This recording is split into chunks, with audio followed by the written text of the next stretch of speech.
Hoje eu vim apresentar para vocês 7 semifinalistas do Prêmio Oceanos de Literatura.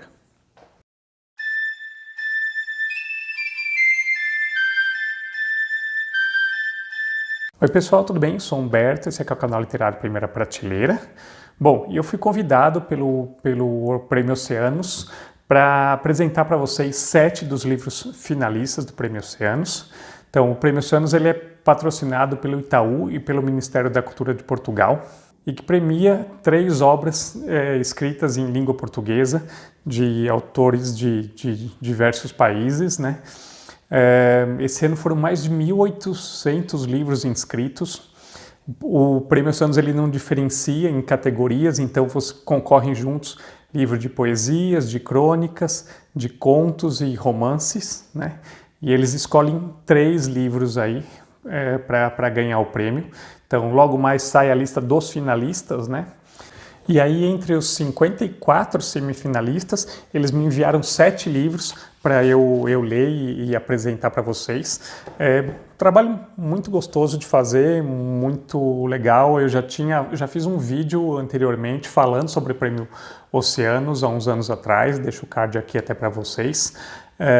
E em alguns outros anos já fiz um vídeo apresentando os finalistas ou falando dos vencedores do prêmio, então eu vou deixar na descrição do vídeo todos os vídeos que eu já fiz que tenham relação com o Prêmio Oceanos. E aí foi muito legal com essas obras que eles me enviaram. Dos 7 que eles me enviaram, eu conhecia 2 autores. Dois autores que eu já conhecia bem e mais um que já tinha ouvido falar. Os outros eu não conhecia. Desses 7 que eles me enviaram, 5 são brasileiros e 2 são portugueses. Então, uma surpresa muito boa, assim, descobri obras muito boas, assim, e que se não fosse essa oportunidade, talvez eu não ficasse sem conhecer esses autores e essas obras. Então, gosto muito desse trabalho de conhecer novos autores contemporâneos, né? Então, o primeiro livro que eu li é do escritor português Pires Cabral. O livro chama Frentes de Fogo. Está publicado nessa edição muito bonita da Tintas da China, que é uma editora portuguesa que sempre tem um trabalho muito legal. A capa é bem gostosa, o papel, a edição tá linda, linda, linda. E eu não conhecia o autor, nunca li nada dele. E gostei de conhecer a poesia dele. É um autor que nessa obra fala muito sobre o tempo, sobre a passagem do tempo, sobre o envelhecimento, sobre a inutilidade, como ele cita num poema. E esse passar do tempo que é notado até nas árvores com o passar das estações do ano, né? Tem um poema que ele fala, ele tem um verso que é assim: as árvores mortas são dedos a apontar pedagógicos o dia da ira. E eu acho que para dar uma ideia melhor para vocês, eu escolhi um poema do livro para ler para vocês, um poema curtinho, que chama Para que fui agora mexer nisso? Para que fui agora mexer nisso? Nessas coisas que estavam sossegadas, em caixas de arquivo morto, tirando partido do silêncio, e que, embora às vezes peçam que as deixe sair um pouco, porque escuridão e bafio sempre também cansam, é na caixa que se sentem bem. Essas coisas que estavam dobradas sobre si e se desorganizaram como um novelo, que por descuido nosso cai ao chão, e depois não temos maneira de recompor. Para que diabo fui agora mexer nisso? Tá? Então, fica aqui o registro para vocês conhecerem. Pires Cabral é um autor que tem muitas obras publicadas já, dá uma pesquisada, conhecer um pouco mais sobre ele, acho que vale a pena. Outro de poesias que eles me enviaram, do autor brasileiro, autor mineiro, Bruno Brum, Tudo Pronto para o Fim do Mundo, publicado pela editora 34. Tá, o Bruno eu já conhecia de nome, mas também nunca tinha lido nada dele. E fiquei bem surpreso quando comecei a ler o livro. Foi gostoso de ler o livro, porque todos os livros de poesia contemporânea que eu tenho lido recentemente São livros com reflexões profundas que exigem muito do leitor. E nesse livro aqui, do Bruno, ele faz reflexões, ele faz a gente pensar, mas de uma maneira bem divertida, de uma maneira bem descontraída. Então ele usa muito do humor na poesia dele. E aí eu fiz várias anotações aqui de vários poemas que eu achei bem legais.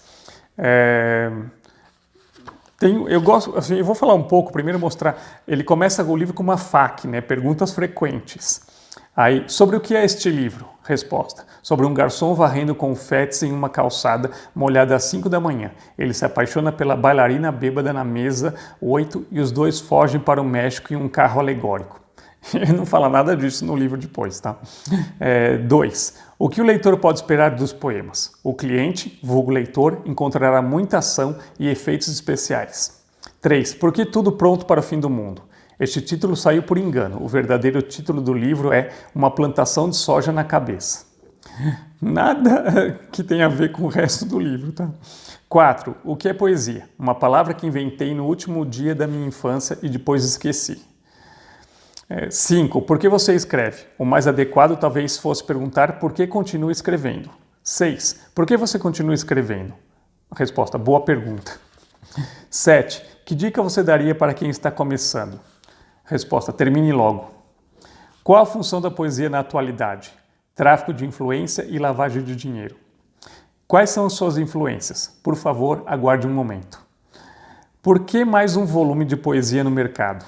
Obrigado por aguardar. O livro foi uma estratégia conjunta dos departamentos financeiro e de marketing, que enxergaram na ação uma excelente oportunidade de ganho de capital social.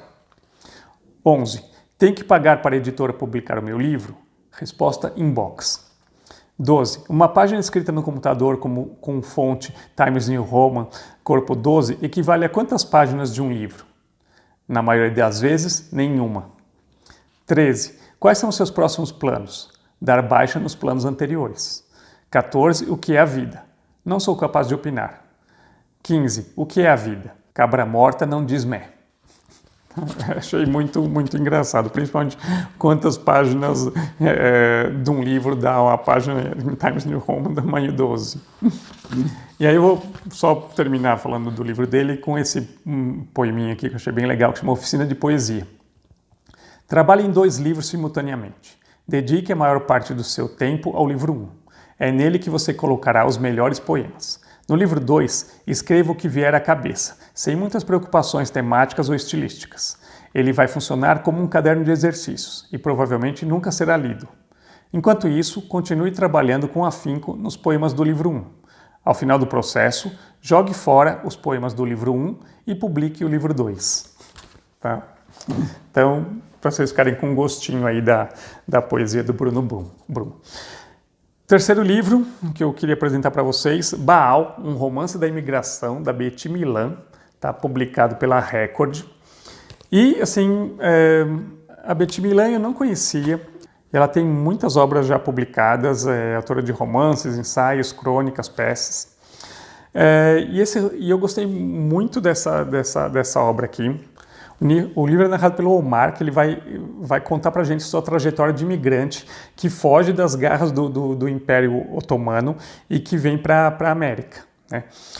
Aqui ele faz fortuna e constrói um palacete para sua única filha. Só que o tempo vai corroendo esse palacete e a memória desse imigrante, porque os netos dele vão se ver em disputas por esse patrimônio, por essa herança do avô, e vão destruindo essa memória desse avô, né? Baal é um deus fenício, que é o deus da fertilidade, mas também da destruição. Tá? Então o livro mexe bastante com isso, né? do construir e destruir, né? De vidas, de memórias, de legados, né? de uma família. E o que é mais legal a gente saber é que o Palacete Baal ele existiu realmente aqui em São Paulo. Ele foi construído na década de 20 pelo bisavô da autora do livro e ele veio abaixo na década de 60. tá? Então, tem bastante de memória familiar também aqui nessa história. Então, gostei bastante de conhecer. O quarto livro é do escritor português Álvaro Laborinho Lúcio, O Beco da Liberdade, tá? Publicado em Portugal pela Quetzal. Essa aqui é uma história sobre um juiz que dá uma pena branda para um criminoso que era um parente de uma conhecida dele. E aí, 50 anos depois disso, é ele que vai se ver no banco dos réus e vai reencontrar o jornalista que cobriu o caso na época. E que na época, quando escreveu sobre aquele crime, teve o seu artigo censurado. Então é uma história que fala muito sobre o que é julgar, né? o que influencia num julgamento, o que o passar do tempo pode mudar na visão de um julgamento ou de uma história, né? Como o momento histórico, o momento político de um país pode influenciar em um julgamento. E como a história de um crime ela vai sendo recontada e reconstruída com o passar do tempo, né? Como a memória e as justificativas que você vai construindo ao longo do tempo, elas vão se transformando, né? Então essa trama ela vai ganhando várias dimensões aí, é muito, muito interessante. Não é um livro fácil, é um livro às vezes difícil de você acompanhar o raciocínio e a construção da história, mas ele é bem interessante. O quinto livro que eu tenho aqui para apresentar para vocês é da Márcia Barbieri, A Casa das Aranhas, tá? Que é o terceiro volume da trilogia do Corpo. A Márcia Barbieri, então, o primeiro volume da trilogia é A Puta, que está sendo relançado agora pela editora Reformatório. Esse aqui, o volume 3, também é publicado pela editora Reformatório. E o segundo volume dessa trilogia é O Enterro do Lobo Branco, que foi publicado pela Patuá e que foi finalista do Prêmio São Paulo de Literatura, tá? Gostei muito da escrita da Márcia. Ela tem uma técnica narrativa muito boa. É um livro que exige do leitor. São capítulos até que longos e de parágrafos únicos, tá? Num fluxo de consciência, assim, então muito legal, assim, é muito... Eu gosto desse tipo de escrita. E a trama ela vai se passar numa pensão em ruínas e tem temas relacionados com sexo, com amor, mistura de real e fantástico. Você tem uma mulher habitando 3 quartos em tempos diferentes dessa pensão. Eu achei muito legal que a orelha do livro ela é como se fosse escrita pelo Júlio Cortázar.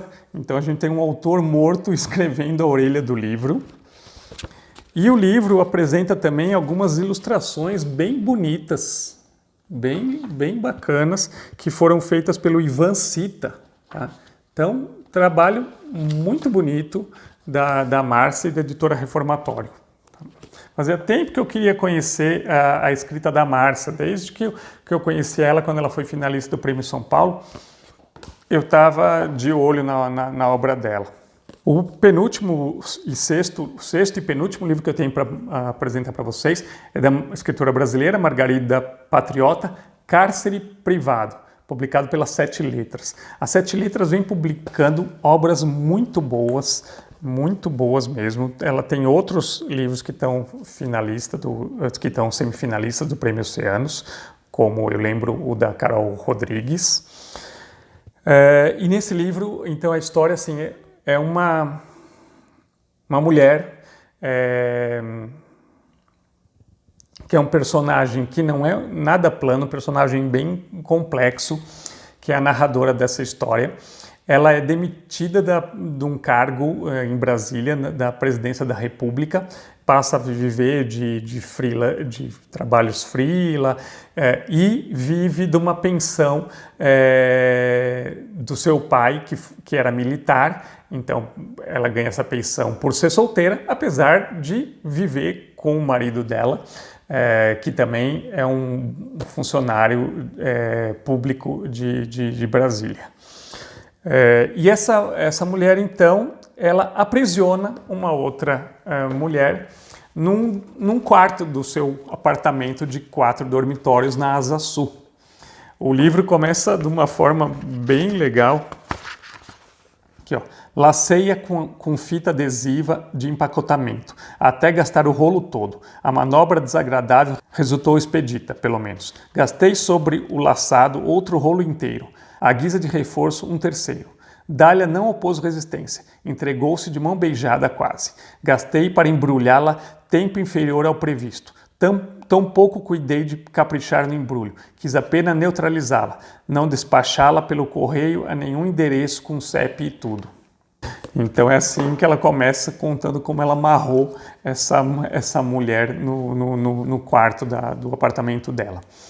E a partir daí, essa trama a gente vai vendo como ela lida com essa situação, com essa mulher presa em casa, com as várias interferências dos vizinhos e as relações que ela vai tendo com outras pessoas. É um romance psicológico de muita qualidade e que se aprofunda nessas ambiguidades da vida e que tem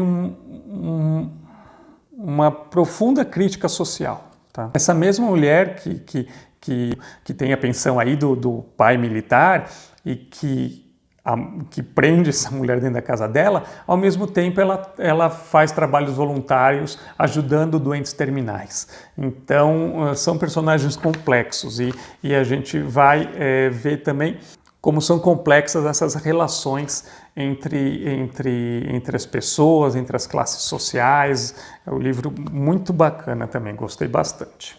E por último, que eu acho que é o livro mais conhecido aí dessa leva, que é do Julian Fuchs, A Ocupação, né? Livro novo do Julian, um livro que conversa muito com o livro anterior dele, com a Resistência, né? Então a gente tem a Resistência e a Ocupação. E um livro onde a gente vê a linguagem do Julian que se mantém. O Julian ele já tem uma voz narrativa muito firme, muito estabelecida, e os temas que ele lida também são... Ele tem uma coluna vertebral nos temas da escrita dele, nas questões que o fazem escrever, nas questões que o preocupam. Esse livro ele é dividido em 3 frentes, né? Uma é a visita do Sebastian, que é o alter ego do Julian Fuchs, que já aparece em A Resistência. A visita que ele faz ao Hotel Cambridge, né, no centro de São Paulo, que é um hotel de ocupação por famílias em busca de moradia, né? Então um hotel que era glamouroso, que era chique, e então um prédio que vai do glamour a ruínas e que renasce com essa ocupação, com essas famílias, reformando esse prédio, tornando esse prédio habitável novamente.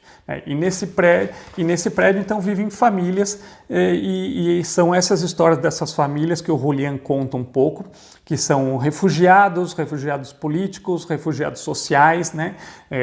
Gente que teve que abandonar suas vidas anteriores, suas casas, que teve a sua vida em ruínas e que tem na ocupação uma forma de renascer, de viver novamente, né?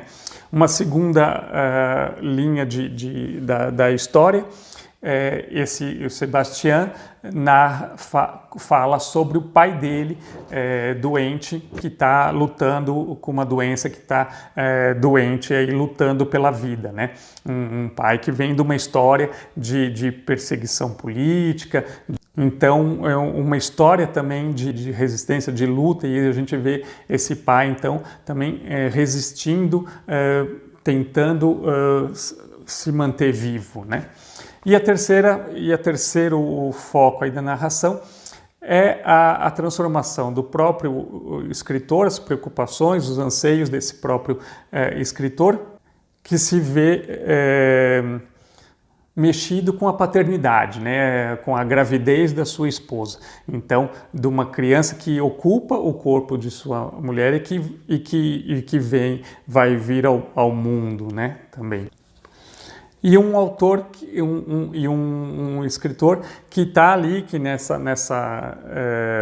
tentando se achar também nesse mundo, né? Qual é o seu papel nessa história toda, né? Um escritor que se sente deslocado dentro da ocupação, que se sente deslocado, diria até do mundo de uma forma geral, mas que vê a importância de contar essas histórias, né?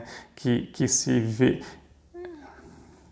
que pega para si esse papel de contar essas histórias. Então, um livro bem interessante também, Julian Fuchs, que ganhou tudo com a Resistência e está aí já semifinalista do Oceanos com esse livro Ocupação. Então era isso, foram os 7 livros que eu recebi aí do Prêmio Oceanos para apresentar para vocês. Espero que vocês tenham gostado, que eu tenha conseguido trazer para vocês um pouco, despertar em vocês a vontade de conhecer um pouco mais essas obras, não só essas 7, mas como da lista toda dos 54 semifinalistas, né? Então eu vou deixar na descrição do vídeo aqui a lista também, para vocês darem uma olhada e conhecerem todas as obras, tá bom? Então é isso. Um abraço para vocês, até mais. Tchau, tchau.